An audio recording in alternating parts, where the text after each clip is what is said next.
Pilgrimage is both bliss and it's blisters. You know, you've got to learn to take what comes.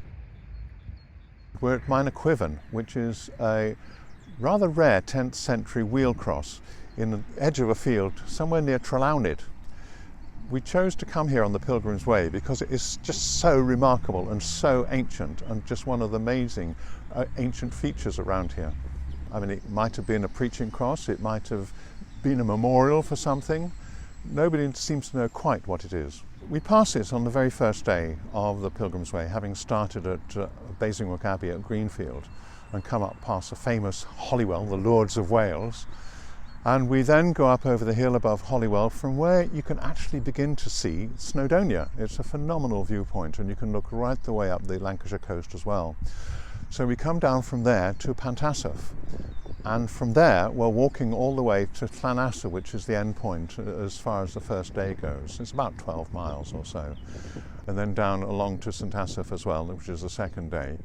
And that's all quite gentle, and you get some really lovely views. But as you get further west, it gets tougher. the hills are steeper. One of the longest days is between Llansannan and Llangyrnu, where we actually dip down to Gwytherin. And the reason for that is we were following the route of St Winifred from Holywell, who eventually became an abbess at Gwytherin.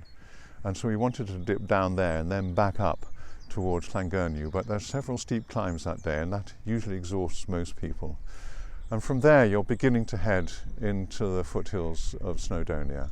And we skirt around the north coast. We go across the Conwy Valley, up past Rowan, the little village, and to the beautiful, beautiful church, little church on the top, Llangollen, which I think was last used for regular worship in the 1820s, but is always open to pilgrims, with a beautiful little well in the corner of the churchyard. People are just astonished at the peace up there and at the views, apart from anything else. How did it come about? How did the North Wales Pilgrims Way come about? The thing about pilgrimage is it's a destination, and you get to it from where you start. So we didn't want to walk along the A55, which would be a logical route to go from Holywell across to Bangor and so forth. So we decided to use the story of St Winifred and go further down to Gwytherin, and then back up across the Conwy Valley to Bangor, and then down Llyn. So that's how the route emerged. We wanted it to pass by some wonderful places, go through fantastic scenery, and usually end up every day somewhere where you could actually stop and possibly stay. If you want to find out about it, look at the website, North Wales Pilgrims Way. Just type that in and up it'll come. You can buy guidebooks to it, and there's a lot of information on the website as to what you might need to wear. There's some advice on accommodation and taxi services if you're using that method. Lots of people do it in groups and car shuffle between the days. It's quite a tough walk. If you're going to do it in a fortnight, we walk for 13 days, and that's about 12 miles a day. And hopefully, if we're lucky and the weather's good, we can get to Bardsey Island on the 14th day. And what we've always hoped is that the fact of the route opening up will offer opportunities for people to provide hospitality, food and so forth, or transport.